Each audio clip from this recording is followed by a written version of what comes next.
अब जैसे कन्नौज में बहुत सारे लोग होंगे जो अभी तक घाट का नाम नहीं इन्होंने सुना होगा। एक बाहरी बंदा छपरा से चल के कन्नौज तक आ गया, कन्नौज में जाने कितनी लाइनें लिख दी उसने, और बारिश हो रही है न जाने कृषि और बारिश पर कितनी लाइनें लिख दी। घाट को नहीं लोग जानते हैं, तो कभी अपने को जनवाने के लिए काम नहीं करता। शायद गुरु जी की भी यही मंशा रही होगी कि जाने नहीं, काम बस करते चलो। उसमें एक कविता है माँ के ऊपर कि माँ ने ही हिंदी भाषा में चंदा से परिचय करवाया। चंदा मामा कह के माँ ही बताती है कि ये चंदा मामा है। उस दिन से रिश्ते में मामा कहलाए, चंदा को मामा। भारत की संस्कृति देखिए आप कितनी सुंदर है, प्रकृति से कैसे जोड़ दिया रिश्ते के साथ। मधुसूदन भैया कथा को माँ ने हिंदी में समझाया, उठो लाल अब आंखें खोलो। ये मधुसूदन कवि हुए, उनकी एक कविता है पूरी, उठो लाल अब आंखें खोलो। वो माँ ही गा के सुनाती थी। समझिए कवि अपने बिल्कुल बचपन में है इस टाइम जब लोरियां सुन रहा होता है, माँ ही गाकर सुनाती थी। भाव विभोर रहा हिंदी भाषा से, जन्म से मेरी वो मातृभाषा कहलाई। माँ और फिर मातृभाषा दोनों को एक साथ जोड़ दिया। पग पग पर चलती जाती अपने सोपानों की ऊंचाई दी, दीपोत्सव से भर दिया आंगन। आज भी वो आंगन दीपोत्सव से ही भरा हुआ है, माँ का आशीष समझिए आप। आज जब हम 75वां जन्मदिन मना रहे हैं तब भी दीपक प्रज्वलित हो रहे हैं। माँ बहुत खिलखिलाई है, वह मेरी तोतली भाषा में बार बार भरी जाती है। जब हम तोतली भाषा कहीं बोलते हैं ना, तूने क्या कर दिया, बाहर वाले हंसी बहुत उड़ाएंगे, दोस्त यार हंसी उड़ाएंगे, लेकिन एक माँ सिर्फ एक ऐसी शख्स होगी जो एकदम बलबल जाएगी कि मेरा बेटा तोतली भाषा में बोल रहा है, कैसे बोल रहा है। सिर्फ वो होगी जो उस पर अपनी छाती चौड़ी करेगी।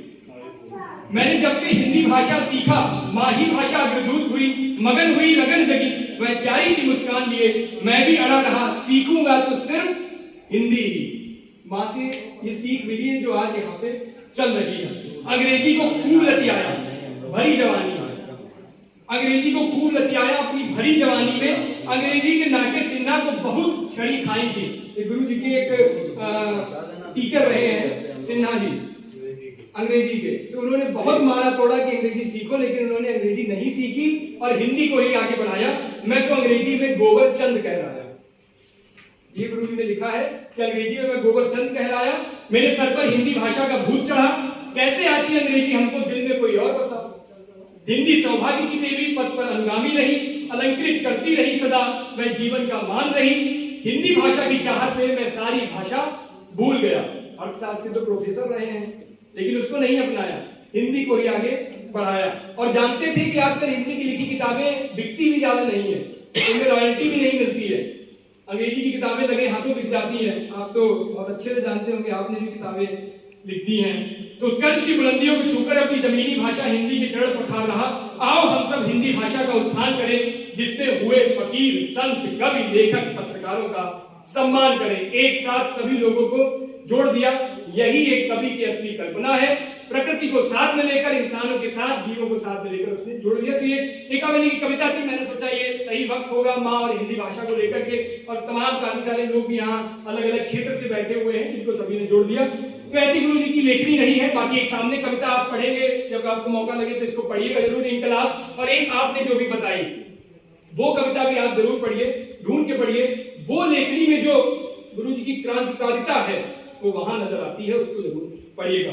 समय ज्यादा न लेते हुए मैं गुरु जी को ही अब ये माइक सौंपूंगा, क्योंकि जितने शब्द उन्होंने मुझे दिए हैं ना बोलने के लिए, वो कहीं ना कहीं मैं चाहता हूं कि पहले वो बोले, फिर कार्यक्रम का समापन आपके माध्यम से हो, आप उनके जीवन पे प्रकाश डालें। तो आदरणीय गुरु जी हम सबका मार्गदर्शन करें और आशीर्वाद दें।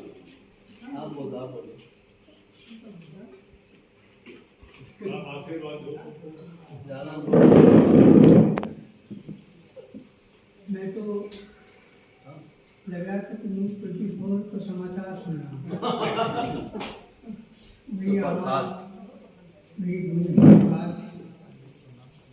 तो ये हमारा जो सौभाग्य हमको मिला वो माँ सरस्वती के कारण ही है। इतने सारे बेटे हो गए और सब बड़े बड़े हो गए। मैं उन बेटों के बीच में छोटा सा पिता के रूप में हूँ। तो ये मेरा बड़ा सौभाग्य है और मैं अपने सारे बच्चों को आशीर्वाद देता हूँ कि खूब उन्नति करें, खूब उन्नति करें, खूब उन्नति करें। बहुत बहुत धन्यवाद।